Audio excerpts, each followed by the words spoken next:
us. Because he's not an entertainer, he's at work. Uma sihlangana naye kufuna sazi ukuthi there is something he wants to equip us ukuthi siyenze lodumo lukababa uNkulunkulu. Ngibonga ngale Nkosi uJesu. So when we encounter him in this manner, funa kubelona loyo athi Moyengcwele, help me to grasp ubamba lento ozoyikhuluma nami. Uthi makakhuluma uSamuel uEli uthi khuluma incinga yakhe lalela. Bese athi mama kaJesu makakhuluma nabafundi athi konke akushoyo anakwenza. Because Jesus, when he speaks, he expects our disciples to move. So when we come to his presence to hear his word, finally says he is expecting us to become the doers of the word. Albonga ngale Nkosi uJesu.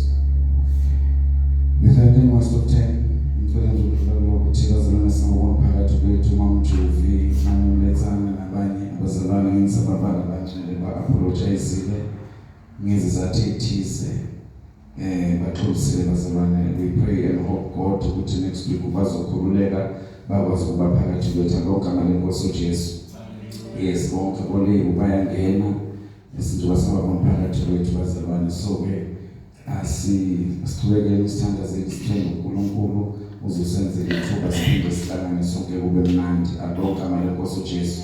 Umama uJesu senakabuyi siyathola ukuthi sisazophinde sibonane nalabo abangekho phakathi kwethu. Amen. Ngibingelele kakhulu umama Mabhenxa egameni leNkosi uJesu. Amen. Thank you so much mama, sibonga kakhulu nobaba naye ushilo wathi uzokwenza isikhathi uzoba khona. Especially izandla bazalwane eNkosi. Hallelujah.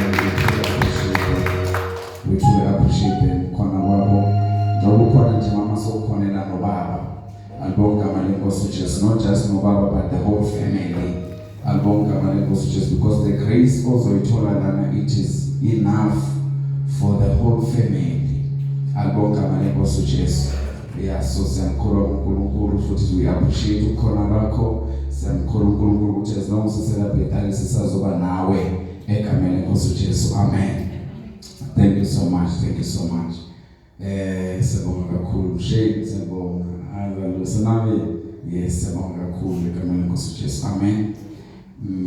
Ababa wethu bokulethana nosisiphunza, we really miss them. Albonga ngale Nkosi uJesu. Siyabonga uNkulunkulu bavulele ithuba. Banye bebabo Cape Town, abanye bo Eastern Cape. Ehanje lebandla le. Albonga ngale Nkosi uJesu. Yes. So without any waste of time, let's go straight to the word of God. Sizokwazi ukudispanda isikhathi. Siyabonga kakhulu. Shalom bazalwane MC usuka albonga ngale Nkosi uJesu. Hallelujah. Thank you so much. Hayi, yena vele ufuze ukutheka yeso manje. Hayi kunini. Albonga ngale Nkosi uJesu. Hayi konzile yaphonza. Hey, Jesus, hallelujah. So we truly appreciate you. Siyabonga kakhulu. Siyabonga sisidokozo, siyabonga Goodman, siyabonga Mshethwa. Siyabonga bazalwane nenze ukuthi service irane. We understand, we pray to God ukuthi Nkosi yandisa abasebenzi amasimo avuthiwe, expand the workers. Albonga ngale Nkosi uJesu. Hallelujah. Yes, so ngaphandle kokuthi sihlala bazalwane, still we are on the topic indaba kaKristu, the Christology teaching indaba kaKristu Jesu. Albonga ngale Nkosi. Yes, so since from the first Sunday we had, where we Good Friday, sangena straight to the teaching yakaKristu ukuthi sibe understanding ukuthi who is Christ bazalwane. Albonga ngale Nkosi uJesu.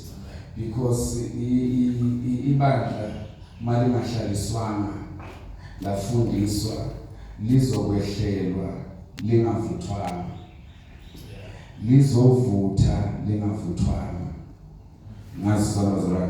And the way was ukuthi sibe ibandla elivuthayo singavuthwana. Because instead of becoming the solution out there, siba a problem. We cause chaos. That is why before Jesus Mamlindi azoba assign abafundi, for 3 years azange abafundi behlela umoya. They were only survived by Christ makabaphethela nje. Ambana shumala babuye balethe report. But after 3 years being discipled by Christ Mamukaba, then he assigned them by commissioning them by the Holy Spirit. Meaning first into oqala as a disciple fanele uhlale ufundiswe. Ngikake ngichaze in a simplest term. Before you become in operation of the fivefold, uqala first as a disciple. Then after being discipled, so you qualify manje ukuthi you are now ascending to the operation of the fivefold. Nangizokuzala the fivefold izalwa from kwibandla lama disciples, because it was only Christ Jesus who was an apostle. Bible libiza ukuthi waye umpostoli uJesu at his time. Abafundi bakhe, they were the disciples bebandla. But to Christ Jesus, he was as much as Jesus was God, but he was also a disciple. I mean to say he was also an apostle. Sorry to say, he was an apostle. I don't come an apostle Jesus. Besides being God, he operated in the office of an apostle. So sounds all right. Let us confuse us in the book of not the Hebrews. This is from chapter number 2. Book of Hebrews, chapter number 2. Yes, I think it's verse number 2, if I'm not mistaken, where it is being stated that Jesus was an apostle. But even Jesus was an apostle. Let us start from the beginning and tell us from the Hallelujah. Yes. Let's start from verse number because this gospel was preached, while witnessing. Start from verse number 2. Yes, from verse number 2.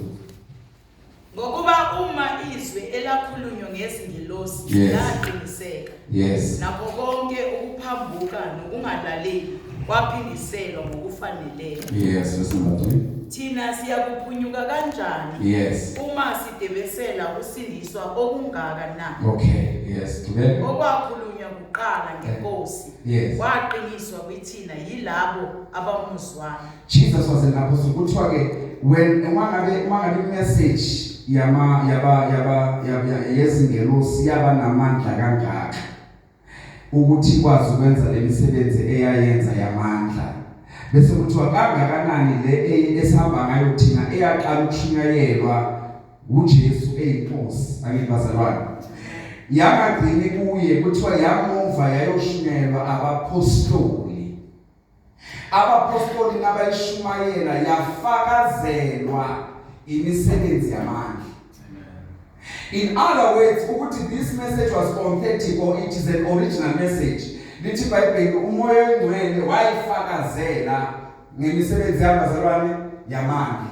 Isitshela lento lebazalwane, isitshela ukuthi njengebandla it's not, it probably meant to focus emandleni more than in the message. Kanti i-message yenamandla more than the manifestation of signs and wonders. Because kuthiwa ama signs and wonders, they were confirming the message. Yes. Kuyi problem kuba ibandla elihamba ngama signs and wonders kungana message. Lama signs and wonders are confirma ini. Ngoba ama signs and wonders is a sort of reveals, it's a stamp ukuthi nezulu leyifakazela lesho. Manje ibandla libhizi likhalela amandla lingana message. Kanti ibandla makhalela imessage amandla ayazehlela. Because kuthiwa le message yayishunyelwa uJesu kubafundi nabo bayishumayela. Ekuyishumayeleni kwabo bese kuthiwa ke yafakazelwa ngemisebenzi yabo yamandla. Indaba yamandla ivela indaba yamandla ivela only after we've been now confirmed to the teaching. Sesiphumele sesiyizwi seyizwi selikithi bese mase silifakaza uNkulunkulu mase silishumayela uJehova uyalifakazela ngemsebenzi yabazalwane yamandla. Hallelujah. So ke ngiyacela uNkulunkulu ukuthi I'm not there on that understand because ngifuna abazalwane ngifuna ke we Christology teaching which is we are busy about the Christ angithi bazalwane. Yeah. Manje noma sibhizi ngendaba kaKristu sibhizi ngendaba yevangeli because without Christ there is no gospel, and the gospel mamlindi it's a message which is good to be true. In mama explain le gama elithi gospel lisho ukuthi indaba elungileyo ngesizulu, but in English it is news that is too good to be true. Why it is too good to be true? Because umuntu wayesedeclariwe ukuthi umuntu uwukufa. Angibazalwane. I-message eyalithi thina njengabezizwe simele ukulahlwa, it was signed. Utasimazi uNkulunkulu. Samukela thina njengabezizwe ukuthi vele siyolahlwa. Now the problem was this, uIsrael naye owaye approviwe wanikeza umthetho ukuthi i-measurement yakhe kulo uNkulunkulu akufunayo uyakwazi ukumitana. Only to find ukuthi no Israel mafika umthetho no Israel was condemned. Ngazizona bazalwane.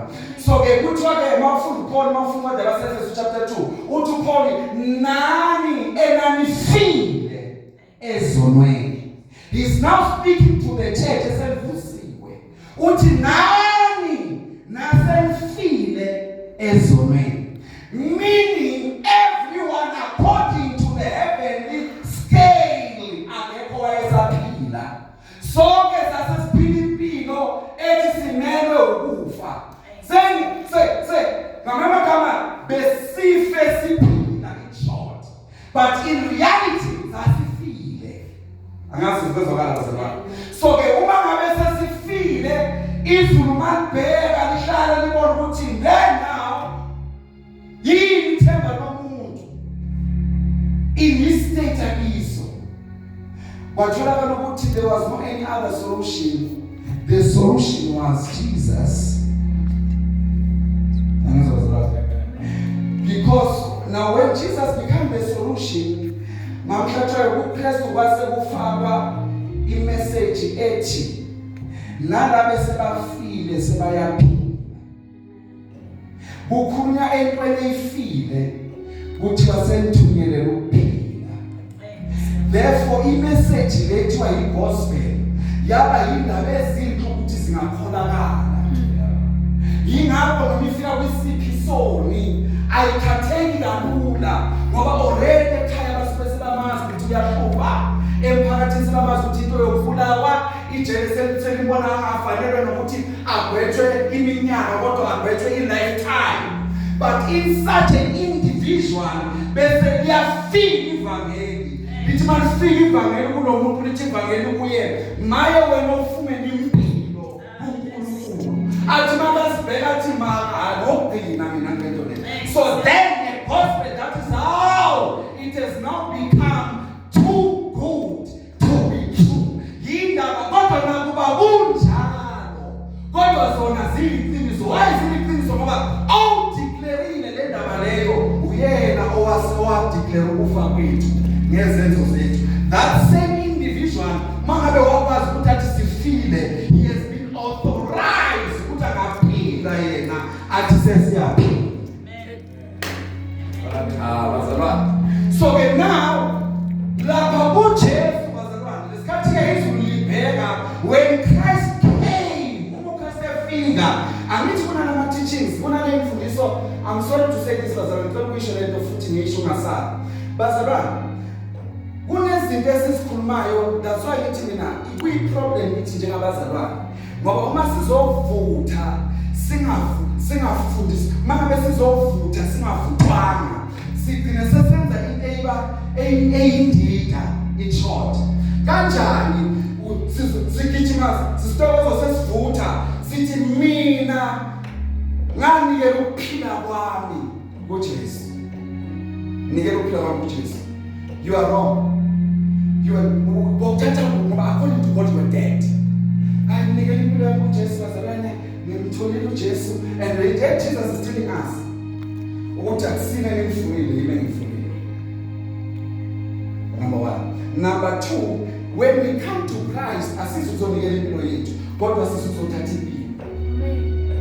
Because we can't give what we don't have. Masiya kuJesu asithi sifike samnika impilo. Sithi sifike sathola ukuphila. Ireason ukuthi sisesitsaka kuJesu ukuthi sikhulume ezinye izinto esingazi-understand. If we knew ukuthi ngempela azange samnika kuJesu ukuphila. Safike sathola ukuphila. Seza sifile. Safike sathelwa ukuphila. Because uthi uJesu makakhuluma akukho kudlula lokungani ukuthi angathanda umngane ngale ukuthi angabe ukuphila kwakhe phansi. So that a friend may come and what pick it up. Ukuthi kufe yena ukuphila umngane. So ngamanye amagama, how can you lay something which already a friend has? It's a waste. So meaning we were dead in our sin, and we confirm that because we typically live in our baby tabango yetu bese sisempini noNkulunkulu. Always masivuka. We were in our mind, Mamkaba. We were always besimkhuluza uNkulunkulu. Ngeke sikabangayo always besimenza thukuthele. In fact, he was at rest mangabelele. The first thing mamvuka into ezofika ephambene nayo. Emofenda. Into ezoyenza emenza kwathi usuluze lo shona. So lithi bebe nanga kwemicabango yethu sasesikabene, that is why umuntu umlamleli phakathi komuntu noNkulunkulu bekunempi njalo wasivuka siyachallenge just challenge. So that's why Jesus became now the mediator between God and man. Ukuze umuntu ingqondo yakhe iguqulwe, imentality yakhe iguqulwe ngoba mama lendlela God will never accept you. You are challenging him because you carry the mind of Satan, the mind that always challenges God, which you are not ready for that throne. That's why I'm calling you today. But uvuma njani ube namayiqeki, uvuma njani usihlupeke kanje, because always umuntu ongena kuNkulunkulu, he's at the position to challenge the authority of God. It's the mind of the devil. Alright? So okay, manje uPaul ukhuluma nayo into nayo le. Uthi uPaul ngokumandla anginamahloni ngevangeli. Verse 11 verse 4. First Romans chapter 1 verse number 16. Romans chapter 1 verse number 16. My God. Ngokuba anginamahloni ngevangeli. Yes. Ngokuba lingamandla kaNkulunkulu. Anginamahloni ngevangeli. And he's giving us the reason ukuthi why anamahloni ngalo. Uthi ivangeli lini lingamandla kaNkulunkulu. Yes. Ngokuba lingamandla kaNkulunkulu. Yes. Kube insindiso kulowo nalowo okholwayo. Now uma lifika levangeli bakumlethana lithunyelwa kubantu abafile, alifikanga lafike automatically labavusa. Malifika levangeli kuthiwa lifike lashunyayelwa. Bese kuba yilowo nalowo olukholwayo uyasinda. As much as Christ died for them all, God indaba ithi akusibo bonke abasindayo. Kuthiwa yiloyo naloyo okholwayo linamandla okumsindisa. John chapter 3 verse 16.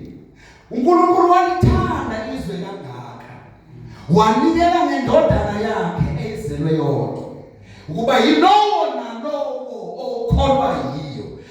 But when he gave his son akakhethanga balala muntu, but yiloyo naloyo othatha isinqumo sokuthi seyifikile indodana ngiyayikholwa yini. Yilo nalo okholwa yiyo akasayi kufa kodwa unophila okuphakade. Bese to Paul anginamahloni ngevangeli. Ivangeli yini? Ivangeli is Christ. Amen. You are told that sure. You can never preach and preach the gospel ungamfaka uKristu. Amen. Ngoba ivangeli uKristu. Amen. Manje Paul anginamahloni ngevangeli uzama ukusho ukuthi anginamahloni ngoJesu. Amen. Yilona lokholwa yilo linamandla omsindisi. Qhubeka mama. Ngokuba anginamahloni Yes. evangeli. Ngokuba lingamandla kaNkulunkulu. Yes. Kube insindiso kulowo nalowo okholwayo. Yes. KumJuda kuqala Yes. nakumGreki. kumJuda kuqala nakumGreki. Yes, kubeka. Ngokuba ukulunga kukaNkulunkulu kwavulwa kulo. Yes. Uvela. Sibambe ngiyabonga. Kuba ukusindiswa kuqala kumJuda bese kuba umGreki. Angibazalwane. Why kuqala kuba umJuda kuba umGreki? Because the salvation is uNkulunkulu makabheka isizwe esasifanele ukusilethela insindiso. It was where? In the Jews, then the Greek, then the Gentiles. AmaJuda nathi siyafana sonke namaJuda nawo alithole ngokuthi nalaliwa amaJuda amaGreek anqaba. But lalingasilo lamaJuda. I mean lalingasiwo amaGreek bengabekelwa amaGreek. Kodwa lalibekelwa amaJuda. Athi amaJuda anqaba uKristu waphumela kumaGreek. Amen. AmaGreek alithola in that way. Yingakho bese kuthiwa weza kwabakhe kodwa bakhazange bamamukele. Weza emhlabeni awudala umhlaba awudala awuzange umamukele. Bese kuthiwa kodwa abamamukelayo wabanika amandla ukuthi kuthi bayini abantwana bakaNkulunkulu. Ngiyazozela. So ke sibuza 99 because kumele ngijale khona. Masikhuluma ke about the gospel now. Sikhuluma ngoJesu, am I right? Sikhuluma ngoJesu, sikhuluma about the Christ. And masikhuluma about the Christ, sikhuluma ngevangeli. Ngicela umfundeleke nayindaba manje. Nayindaba lekho. Ngicela umfundele ngoba before sizosindiswa ufuna sazi ukuthi sisindiswa leswile. Angibazalwane. Amen. Leswile and siwa kuphi? Siwa from the beginning. And ngesikhathi siwa from the beginning akwanga thina sodwa. Kwawa ngisho nenature. Kwawa ngisho nendalo. Ngoba indalo yayinikezwe thina ukuthi umuntu akabuse phezubani wendalo yonke. Sizalwa. So lesikhathi umuntu akawanga yedwa, umuntu wawa neportion yomhlaba awunika. Sizalwa. Yes. Because kuthiwa lesikhathi uNkulunkulu wasenza saba onkulunkulu nathi kwiportion asinikaza yona. Uthi asenze umuntu ngomfanekiso wethu. Makathi asenze umuntu ngomfanekiso wethu, meaning if is God is creating another God. Amen. Because you cannot say you are making your own picture, but bese wenza imfene. This is my picture. Mawuthi simenza ngomfanekiso wethu, meaning masibheka umuntu sibona uNkulunkulu. And now God was creating another God, which is it's a small letter G. Amen. A God. Right, bazalwane. Makamenza wabesikunikeza a portion on the land okumhlaba ukuthi dominate and rule. Amen, bazalwane. Amen. Alright, let's read incwadi yama Psalms 82. Psalms 82. Let us read the corner from verse number 5 and 6. 5 and 6. Yes, ma'am.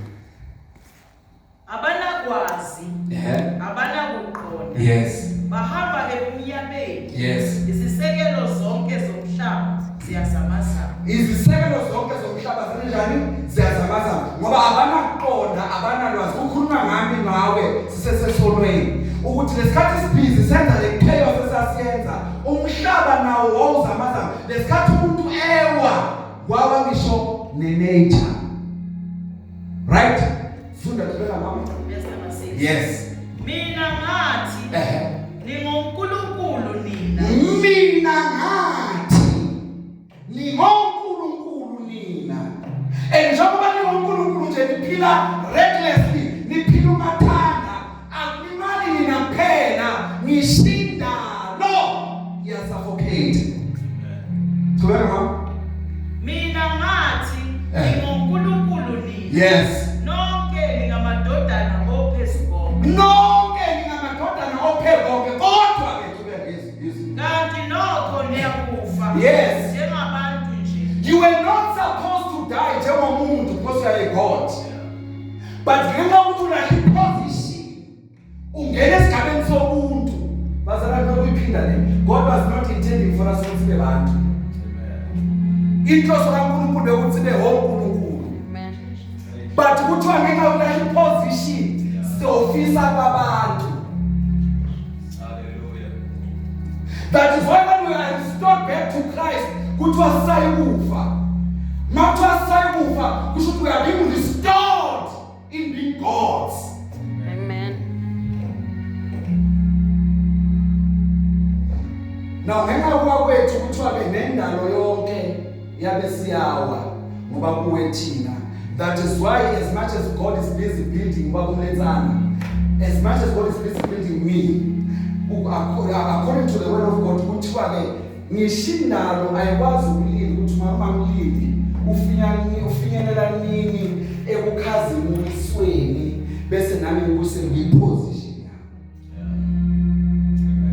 Ngisafariswa ukuthi lo mzalwana ngathi endaweni yakhe nama ngikwazi ukuyela ngoba ngibekwe ukusubmit to serve under him, under her. Romans 8 verse 19. Romans 8 verse 19. Noma ngababo ngacala ku verse 18 is fine. But if 19. Verse number 18. Yes. Ngokuba ngithi izinhlupheko zesikhathi samanje. Yes. Azinakulinganiswa nenkazimulo eyakwambula kithi.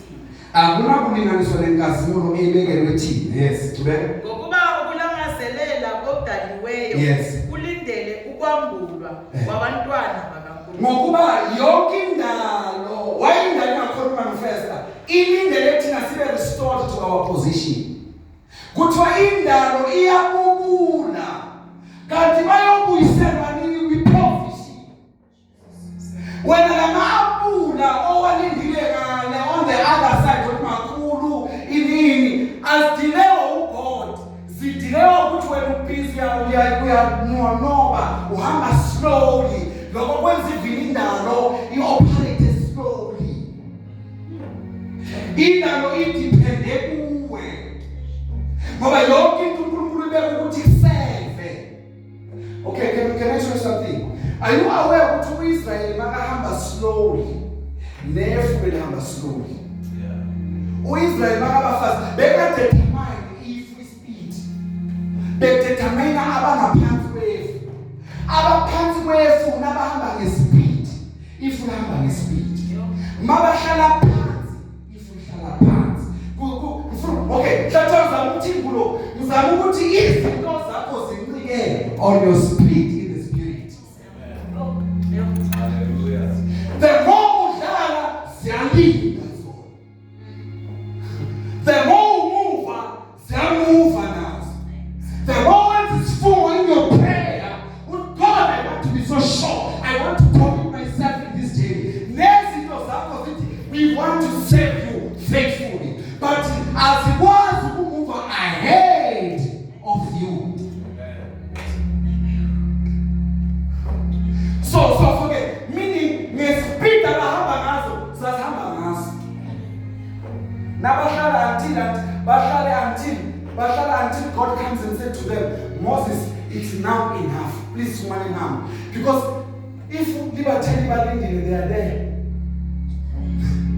I see that. Until they were ready to move. Nabasukuma ifulakala lapha. Nabaqala belungiselela ungena olwandle. Cloud of God started to separate. Kwaba khona ifu elishona phezulu kolwandle. kwaba khona ifashion phezulu. Now ngesikhathi sivula elinye stop isitha ngemuva. But why is it asikwazi ukureacha? Because if the more heavy alikwazi kusikatarisha. If one in one position and separate, open a vessel. If we can separate, I can move. But not something separative. So remember, come is those so that you get your testimony could depend on your moving in the spirit. The more you stretch yourself, the more God stretch forth. The more the nature is stretched forth, the more your things stretch forth. But as worthy unless and until you stand on your ground. God has provided, but the working out is yours. Alright. My God. Alright. Now, must come about the gospel. Paul is a politic. Ngicela ufundele nali verse. 1 Corinthians again. I remember what is in the book of 1 Corinthians chapter 1. Verse 23. Because it is divided into three portions or into three dimensions. But I will explain it now. When the Lord permits us to be honest, but I will try to be fast this time and next week. Because the Lord has laid something in my heart. Alright. Because you want to show me today. No, what is the church in this class? It's not up to God. It depends on our willingness to grasp in the spirit. Must grasp fast, even I most fast. Even now he gives no more teachings. But must slowly goes with that portion. It's not that you can't say much things than what he's saying now, but it depends on our capacity in the spirit. How fast are we grasping these things? Right. 1 Corinthians chapter 1 verse 23. Kepha thina sishumayela uKristu. Yes. Obethelwe esiphambanweni. Kepha thina sishumayela uKristu obethelwe kuphi? Esiphambanweni. Yes. Isikubekiso kubaJuda. Yes. Ubuwula kubo abezizwe. Alright. Ngicela ukuthi sibambelana. I want to explain this verse 7. I want to sifumane ukuthi sifane. Bazalwane. Uthi Paul sishumayela uKristu. 1. 2. Ebethelwe esiphambanweni. 1 is sishumayela Christ. Our message is Christ. I agree now. Iphinde ishumayele asesiphambanweni. Manje we need to go into the class ukuthi when we speak about Christ namhlanje sikhuluma ngani? Because we have to explain Christ. Not kithi esiphambanweni. Kanti awashumayela ukuthi uKristu ubani? Ngoba uthi sishumayela uKristu.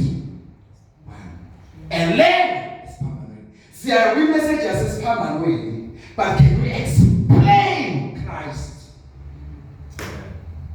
But masiphuma sithi sola ngizoni sifike sithi uJesu ngesiphambanweni. Yet we can't explain the Christ. Yiyo lento yenza message ethi ingapheleli, yenza abantu bangaphelelizwa. Mangabe bayangena baphume futhi. Ngoba sibatshele short, sibatshele esemlilweni kodwa engafuthwanga. Right. Wona ngifuna ukuzakela into ngifuna ukuzakela i-teaching bese siyabona usenze kanjani. Uma sikhuluma ke about Christ bazalwane, ngifuna sivumelane ngana into number 1. Ukuthi uma athi Paul sishumayela uKristu. uKristu bazalwane. It is this is a teaching esizothi masikhuluma ngayo, masikhuluma ngendaba yegospel, sikhuluma ngoKristu, sikhulume angishumayela uKristu. Bese sishumayela umuntu the impact ngoba ulenga siphambanweni kwenzakala yini umthelela wakhe ukufa kwakhe. Bese sikhuluma ngawe ukuthi ngoba umthelela wakhe ufike lento yenzile ibe nomthelela kimi nawe. Angibazalwane ayigcinanga lapho ithe nakithi mayifika kube nento leyenzayo ifike yabe senathi yas-empowera ukuthi siphume sikwazi ukudefend i-gospel, sikwazi ukushumayela i-gospel. I-gospel number 1 iqala esiphambanweni ibese iba nomthelela kubazalwane. Ingagcini lapho, mase ifikile nabazalwane ithi iyaphunywa, iyaba-empowera ukuthi baphume. Nasi zwana bazalwane. That's the true gospel. Ngoba i-gospel eyenza abantu bagcwale in the 4 walls is not the true gospel. The true genuine gospel, it after being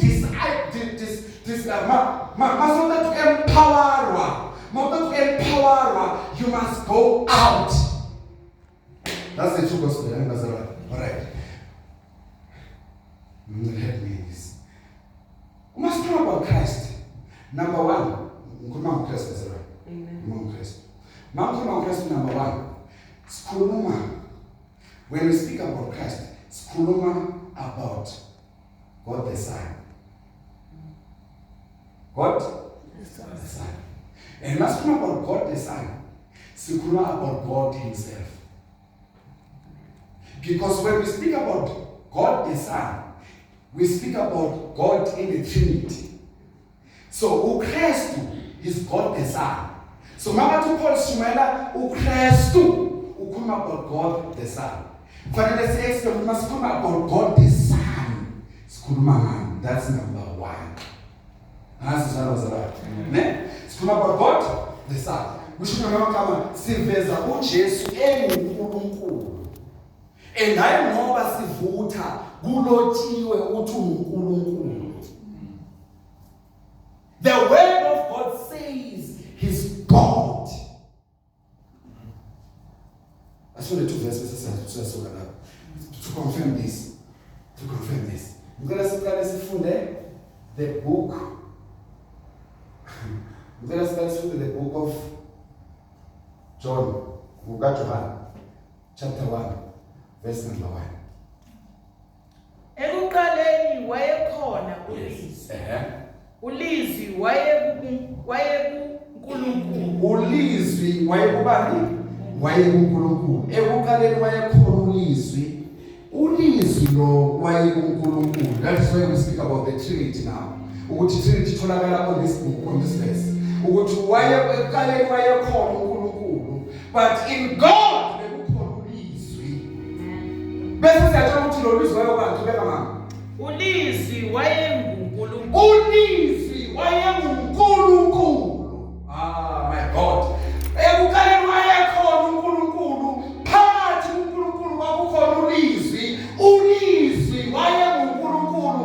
That is now when we are now sivumelana ngasibili ukuthi now we find that God is 3 in 1 or 1 in 3. We speak about the same God in different motion or in different manifestation, but we are speaking about one God. Uthi ngomfundisi wafundisa lento lena. Uthi ngomfundisi wabezana emlaleli. Uthi Michael of Morocco, the apostle of God. Uthi masifuna ukuyichaza kahle siyizwe indaba ya 3 in 1. Uthi mayichaza uyibeka in the simplest term emkhona ukuthi ngiyathemba nawe uzokusiza. Uthi mayichaza uthi like God singabekisa njenge-eyes. Singabekisa njengamanzi. Uthi Michael, i-eyes iyamanzi. I-steam siyamanzi. Liquid, it's water. These 3 is one and the same thing. But kunento eyenziwa yi-liquid engeke yenziwe yi-eyes. Kunento eyenziwa yi-eyes engeke yenziwe yi-steam. But zonke zingamanzi, but is operated in different ways. The source is the water. In the same water kuphume ice, but ice ayisiwa amanzi. Amen. Because you cannot drink ice, but you cannot also awukwazi chew liquid. But you can chew wayichuwa i-ice, but ngeke uyichuwe i-liquid. But lokho akusho ukuthi le ice ayisimanzi. Nezo nto ngisho. So when similar the case, uma ngabe sibheka uJesu, he's God in another form. Masibheka umoya oyingcwele, he's God in akusukuthi umoya oyingcwele uGod, but in another form. Masibheka uJesu ngesipho, he's God, but in another form. Masibheka uNkulunkulu ewumoya, he's God in another form. Mawuthi acheka kulo uNkulunkulu ongumoya, there is still spirit in Christ, and there is still the Holy Spirit in the Holy Spirit. So meaning zingena kanjani zonke, zingena ngomoya. Now in conclusion, it's God, but in different manifestation. Amen. Because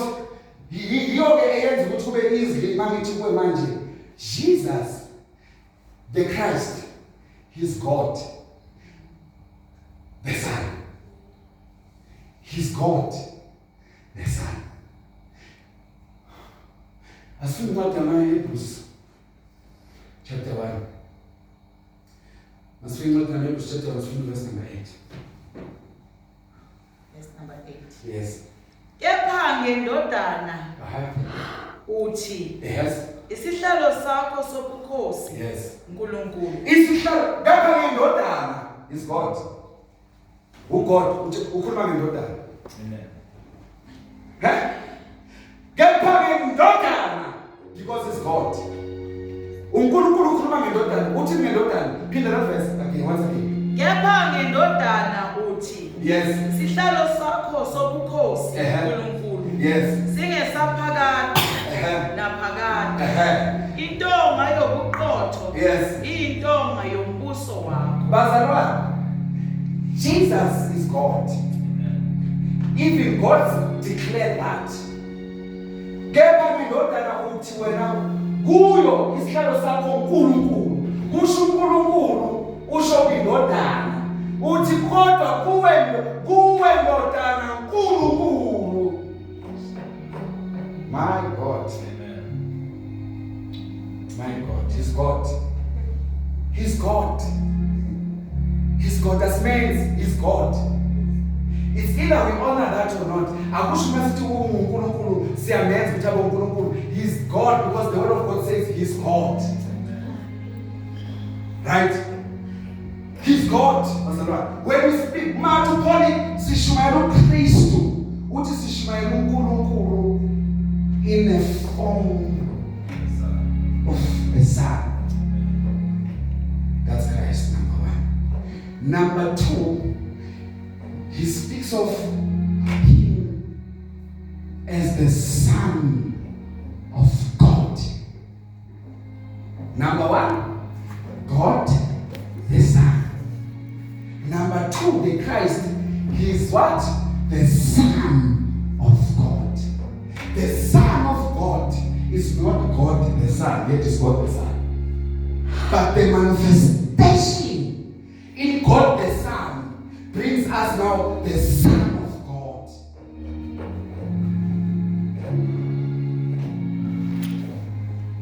I can't say I can't have more.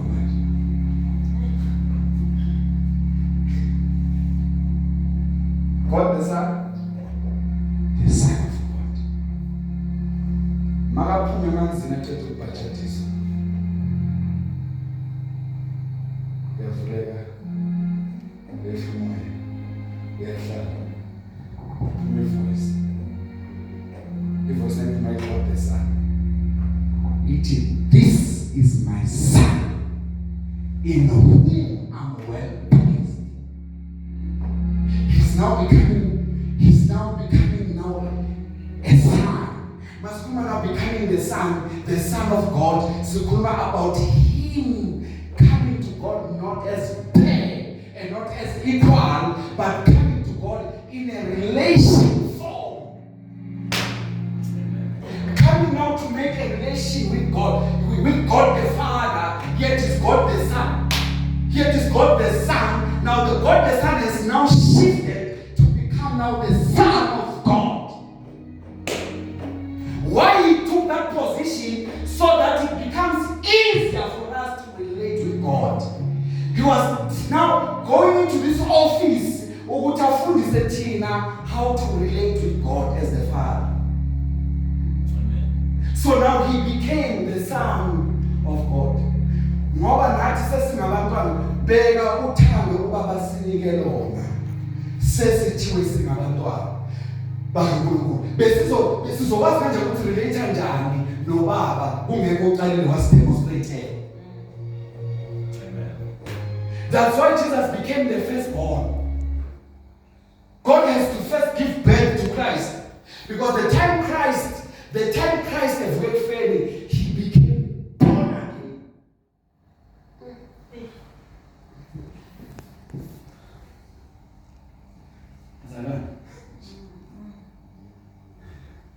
That is why, because he was the first to be born again.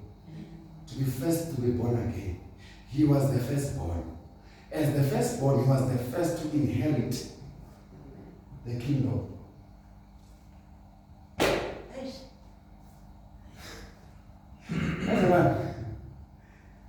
Yes,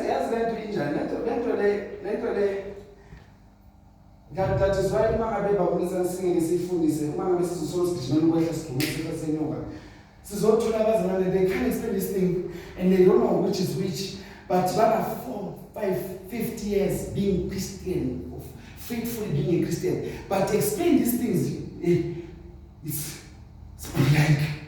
Because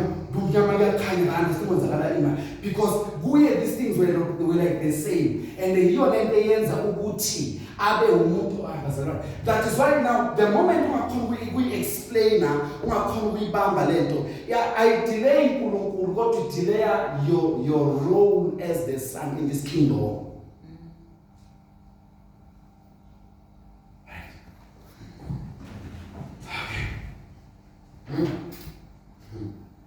He is what, Bazalwane?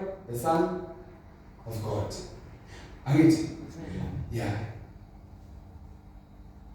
Let's read a little verses that go from Matthew, John chapter 12, verse 16.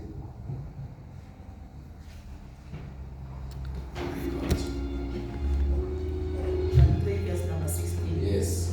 Ngokuba uNkulunkulu walithanda izwe kangaka. Yes. Wase wanikela ngendodana yakhe ezelwe yodwa. Meaning God is taking the child as his. Indodana yakhe. Indodana yakhe. The Son of God. The Son of God. Indodana kaNkulunkulu. Wanikela ngayo. Uyindodana kabantu bazalwane kaNkulunkulu. Indodana kaNkulunkulu. As indodana kaNkulunkulu ke bazalwane. Number 2, why ayindodana kaNkulunkulu. Number 2, then funa nibambele. Ukuze thina. That's why abafundi bakhe nabathi standards asithi. The teaching he was teaching there, he was teaching it as a son of God. Because standards are not baba wethu. Meaning na we have included that. Angithi. Na what we have included as father as the son because he had to be the son. Manifuleka anothi akathi nothi baba wenu osezulwini akathi nothi baba wenu osezulwini zezifena usika kukhosini kaNkulunkulu but uthi anothi baba wethu meaning in himself he sees himself as the son of God. Manifuleka anothi baba wethu osezulwini. He's now giving us a class with how to operate as the sons of God because you are now born by the Spirit of God. How God gave birth to Christ. He gave birth to Christ the time he was baptized. The time he was baptized, that was the first time this is my son in whom I'm well pleased. Because now the Holy Spirit has now ascended into Christ. I mean descended into Christ. Where Baba was so well, then now God comes and says, now I have born him as my son. Loko menza wachinja wakasabi just umuntu waba uyindodana kabani kaNkulunkulu. and ngokuba indodana kaNkulunkulu ngam-authorize futhi lokho ukuthi abe uNkulunkulu. Wangadinga ukum-authorize ukuthi abe uNkulunkulu, kwamenza namhlanje waphinde waba the Father. Akagcinanga ngokuba God the Son, but waphinde wathola ilungelo lokuba God the Father, because he's God the Father.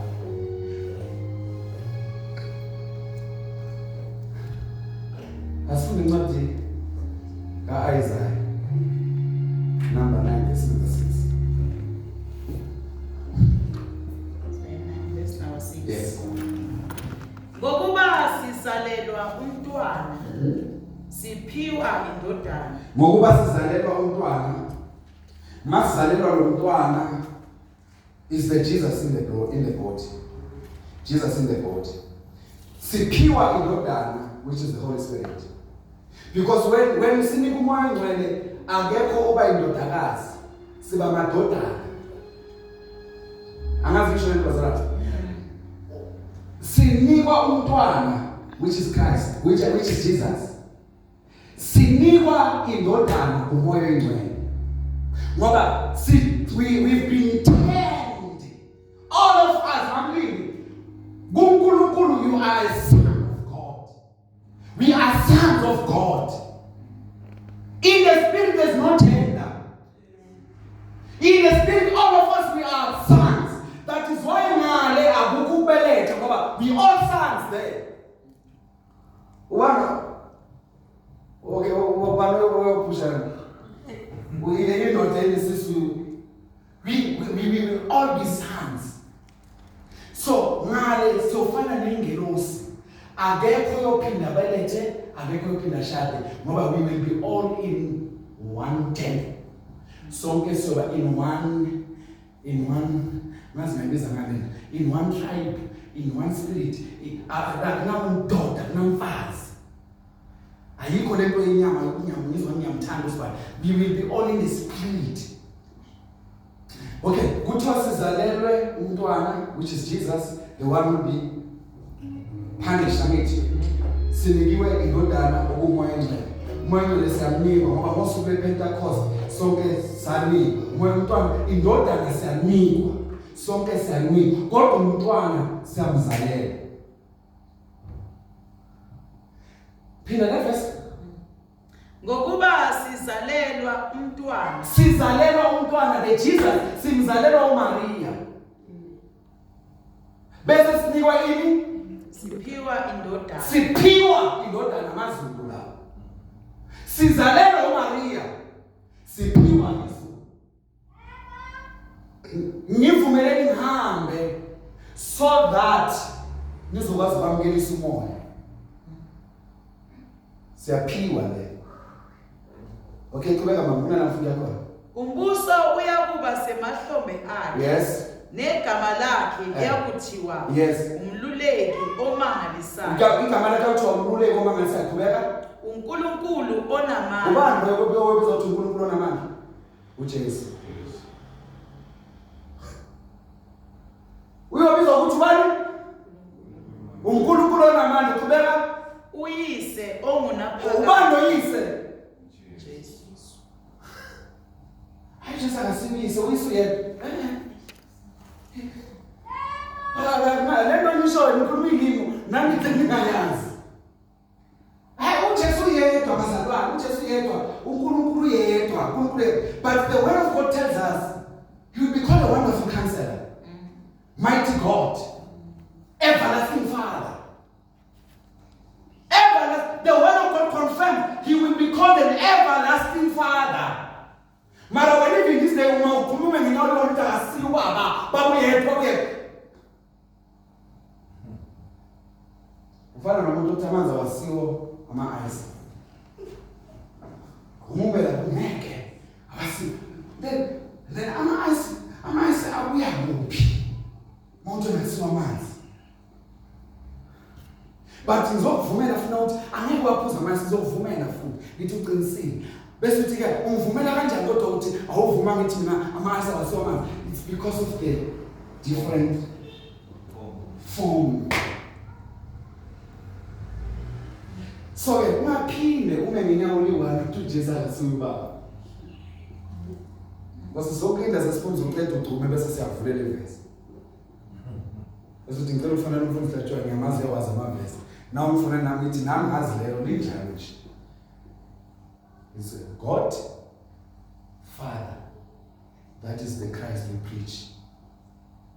Because makasimbheka lapha esiphambanweni sibona uthando lukaBaba, sibona uthando lukaJesu, sibona umusa esiwenzele. Ngingazi uzokala bezalwane.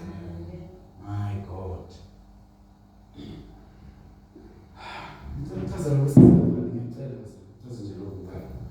We will talk about the works next week. Sizoba God the Son, which is Christ, Sibe God the Son, Sibe nobani, Son of God, Sibe no Son of Man. Son of Man. Asiyasuki uKristu bethelwe. Sisashumela ivangeli. But we decide today bazalwane sizoshumela about indodana yomuntu. Akusho ukuthi sizoshumela indodana yomuntu, sishumela uKristu obethelwe. Because lento iyimfihlo. And akudinga la uPaul ukhuluma ngale nto ukuthi kushumayela because bazalwane mazazi into ezokala uma ngabe sikhuluma about uKristu eba in the form of the Son of Man, in the Son of Man.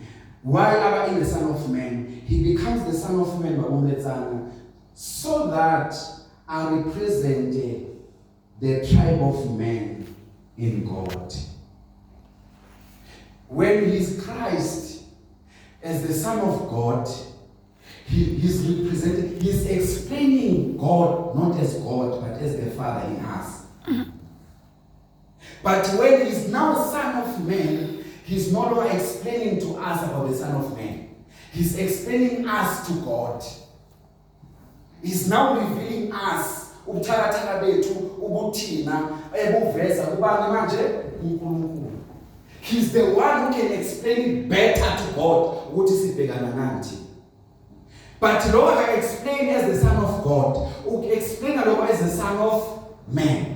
Because that is the only way he can explain this thing. To cut the long story short, we're going to finish the book of Hebrews 7. We're going to finish the book of Hebrews chapter 2 verse number, start 14 number 1. Start 14 number 1. Hebrews chapter 2 verse number 14. Verse number 14. Yes. Ngakho-ke njengokuba abantwana bahlanganyela igazi lenyama. Yes. Naye uqobo wahlanganyela khona lokho. Naye uqobo wahlanganyela khona lokho. Ngamanye amagama, the reason we are given the reason why Christ became the Son of Man. Ngoba ukuzuhlobane nathi, thina sihlobana ngegazi. Sihlobana ngenyama. Isihlobo sami ngegazi. Angibazalwana. Yeah, John ibona la nto ukuthi isihlobo sami sihlobana ngani? Ngegazi. Because her mom and my mom bazalwa mama one. So isihlobo sami ngani? Ngegazi. So kuthiwa ke noJesu uzahlobana nomuntu, kwamele ukuthi ambathe igazi nenyama ukuze sithi umhlobo wethu impela. Because mayambathanga igazi nenyama akasimhlobo ngoba ubuhlobo bungena ngegazi nenyama. So he told Joel Martin, yes, Lord. Because we passionate as a Son of God. As a Son of God, he's pure, no sin. So I was now, Mama Son of Man, he's pure, then Ufa Mufili Buye. So was I was trying to Ufa, finally I related now in Hegans. As was trying if I let to Ufa. Because Tina Saspila will be Egazini Nasenyame. So he had to come in the blood and in the flesh. One Jesus who's a Mishoma nawe. Mina nawe sibizwe ngabantu. Yet I'm God. Still ukukhuluma ngabashili.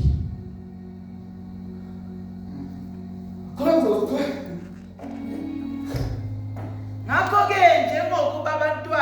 bahlanganyela igazi nenyama. Yes. Naye uqobo wahlanganyela khona lokho. Yes. Ukuze ngokufa amchithe obenawo amandla okufa. Aha.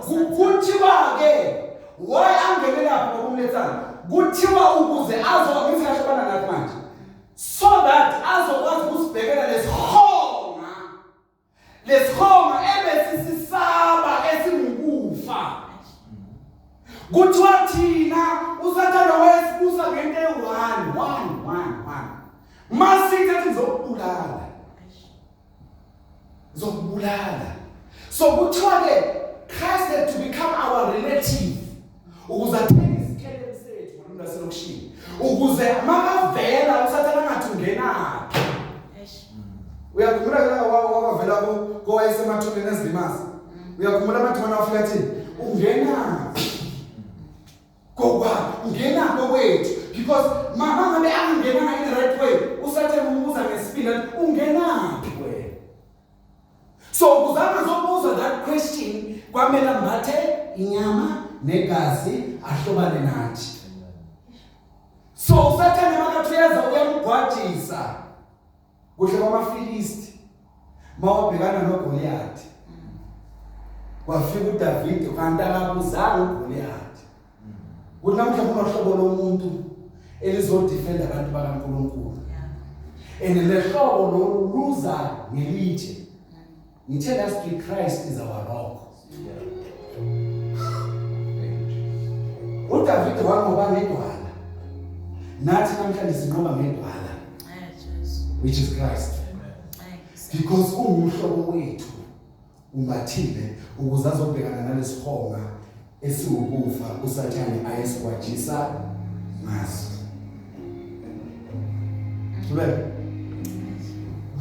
Verse number 15. Yes. Abakhulule bonke labo abathi ngokwesaba ukufa. Ngokwesaba? Yabona ukuthi babanjani? Yabona babanjani abantu? Abantu abanganankinga nesono. Bana problems. Sono basithanda. Lethi problem yabo sitokoza ukuthi ukufa. So, kwakuwukufa iproblem. So uKristu uze uzosikhulula kuphi? Ekufeni ebesikusaba. Qhubeka. Ekuhambeni kwabo bonke babeboshelwe ebugqileni. Ekuhambeni kwabo bonke babeboshelwe usho mina nawe lapha. Ekuhambeni kwabo bonke babeboshelwe ebugqileni bokusaba ukufa. Fearing death. Qhubeka mama. Ngokuba akahlangulisi izingelosi. Yes. Kodwa uhlangulisa inzalo kaAbraham. Njengoba eza uzoletha isalvation kubantu abasenyameni kwinzalo kaAbraham. Sina ngawuthi inzalo kaAbraham uthi siza kanje ukuthi sisebenza loAbraham uzothola one day but for now sikho la but we are part of that bamba nje ukuthi nakazokhulula inzalo kaAbraham we are part of that inzalo kaAbraham. Uzothola ukuthi ngena kanjani kuba inzalo kaAbraham another time when we have that kind of a teaching but for now uzokhulula ke inzalo kaAbraham eyithi ngokwegazi. Qhubeka. Ngakho ke kwamfanela ukuba abe njengabafowabo bonke. Kwamfanele ukuthi abe njengabafowabo bonke. Yes. Ukuze abe ngumpristi omkhulu. Ukuze abe umpriest omkhulu. That's what ngithi kweke. He now as a son of man is representing us to God. The son is going on our behalf to God. As the son of man is going on our behalf to God. Njengoba as a priest uya nje uvivinyiwe naye njengabo bonke abantu abavivinywayo makayela phe ikhuluma better ngoba ulazi lonke usizi lwabantu abasenyameni nasegazini. Qhubeka mama mfufana. Ukuze abe ngumpristi omkhulu. Yes. Ohawukelayo. Abe ngumpristi omkhulu ohawukelayo because uzotho ukuthi why. Yes. Nothembekayo. Yes. ngokukaNkulunkulu. Yes. Kube yinhlawulo yezono zabantu. Kube yinhlawulo yezono zabantu. Yes kube. Ngokuba lokhu wahlupheka yena. Ngokuba lokhu wahlupheka yena. Ngamanye amagama naye wasafara ngokulinywa. Ngiphindele. Wasafara ngani? Wena nami sithi izimo zinzima. But according to Christ, maso pure azikho nzima, painful. Ngiphindele. There is difference between hard ukuthi masilingo sithi isilingo sinzima. Uma uthi sinzima meaning it's heavy. But more suffering painful meaning it's hurting. When you are clean, sin is not hard, but it's painful. Ngiphindele angazi ngizwakala zini. UKristu isono azange sibe hard. It was painful because isono sidinga kuqala ukuthi sikuvule sithole indawo egazini. Sizokwazi ukuba segazini so that you can die. So Christ was pure. Now sin was not hard, but the suffering was painful. My version, he suffered so much pain in the temptations. The scripture when ufunda le verse ukuthi why for 40 days 40 nights ehlane walingwa for 40 days 40 nights. Jesus was in pain then. He was in pain, not hard, in pain. Bekazibhlungu, bekangezibunzima. Njengoba ukuthi sono sinzima, uJesu sasingasinzima, sasibhlungu. Because bekezwa lento uSathane ayenzayo yokuhlukanisa umuntu noNkulunkulu. He had the whole process yokuthi umuntu uhlukaniseka kanjani noNkulunkulu. So it was like an spiritual umbilical cord. Bekuhlukaniswa yona. Bekezwa ukuthi uSathane ngama temptation is putting in a spiritual scissor trying to cut off. Let the menza aqhumane noNkulunkulu ngomoya. So he was feeling the pain more than the hardship.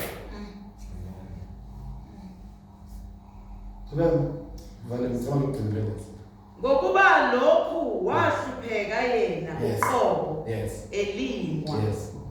Unamandla okusiza abalingwayo. Unamandla okusiza abenzenjani? Abalingwayo. That's when he had the authorization yokuthi asize usesitokozo. I-authorization yokuthi amsize mangene ezilingweni. Why uthola la ku that verse?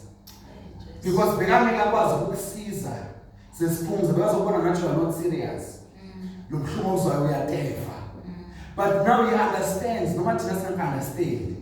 God understands you better than anyone. Nomfundisi wamtshela abona ngathi asesiphumza naye akasafuna ukukhuleka so hayi udlala lento yasesiphumza. But ngicela ukutshela the thing is when there's someone who understands you much better, is God is the Son of Man. As your priest, who understand that why you are so much confused. Because he knew ukuthi isono simdemolisha kangakanani umuntu. Uyazi ukuthi isono simhlakaza kanjani umuntu. Kuba nzima kanjani ukuthi umuntu understand izinto zezulu makake wahlukana nalo. So ke ukuzwa kangcono mina nami yakuye bazalwane sometimes when I speak he just brushes me. I think there's no need of much words. Lento bhekene ngiyayazi. Lento bhekene I've been there. Le fatigue ebambile ngiyayazi.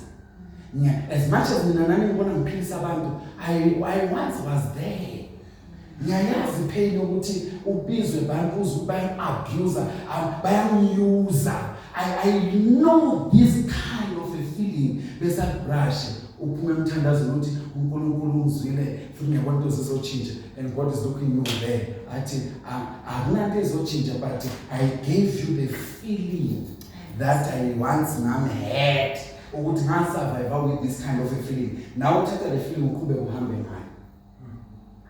But when uphuma lapho uzozwa ngathi uNkulunkulu menta yenzile, but the reality is this, he just gave you how you survive what you are going through. He just shared with you. Ngabe uNkulunkulu sizothandana. Ngabe uJesu ezovusa umntwana owayengcwatshwa egcina kumama wakhe indodana yakwakuphela kwakumama wayo. Lithi iBhayibheli when Jesus looked at the mother uJesu kumama babambele ibhokisi. Yet Jesus, when he looked at the mother, he was in compassion. He was moved by compassion. Bese Bible wayese ayothinta the casket. Wavusa umntwana. Umntwana ngamvusana ngoba bekafuna ukumvusa. But what happened there, ukuthi uJesu went spiritually. Wahamba wayongena enqathulweni zalo yamama. Wabona ubunzima lomama abhekene nabo nesifiso lomama ayenaso ukuthi kube inkosi benamandla okumvusa umntanami ngabe ngiyamvusa. And God had that power, but he had not the feeling lomama ayenayo. Kwamela aqala athatha feeling yalo yamama so that nakavusa lo mntwana kube into enamandla.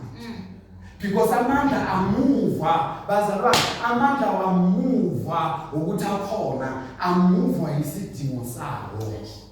The moment siba nesidingo sawo, then amandla wabi ukuthi asikungathasi amandla for what?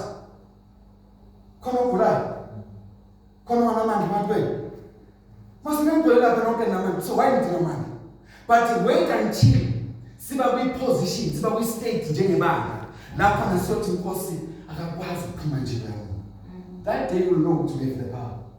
Because that day the power will be available because kunesidingo sawo. So kunezinto thina sifunela ukuthi sitsake asinasidingo. Sifunela nje ukuthi mina mangithanda namsukisa umuntu ofile, but yet you don't attend one funeral. As long as I'm a revelation, if I can, that's one of the chaza is. Ufuna ukuchazela izwi. Ngoba ufuna ukushumela namahloni.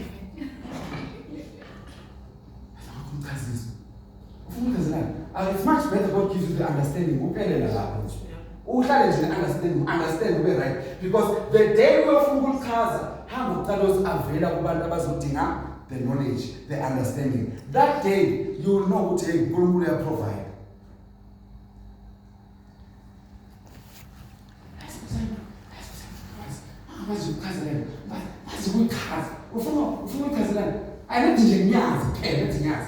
Then you won't have it. But wait until you desire, until you have the hunger. I want to explain these things.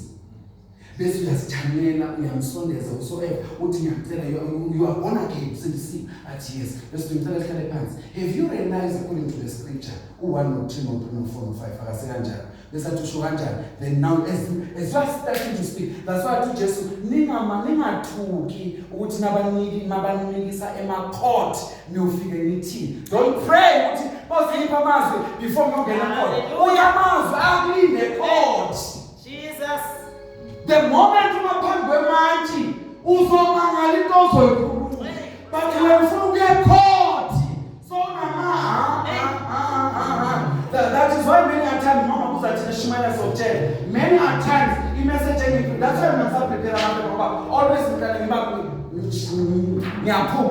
Le message engaphepheni yonke bakuletha nafika la. It was a powerful sermon. Enenamandla ngenesibanga. But once ngimala angisakhumbuli nokukodwa, because now God is in the mission. Akekho kulento bengithemba.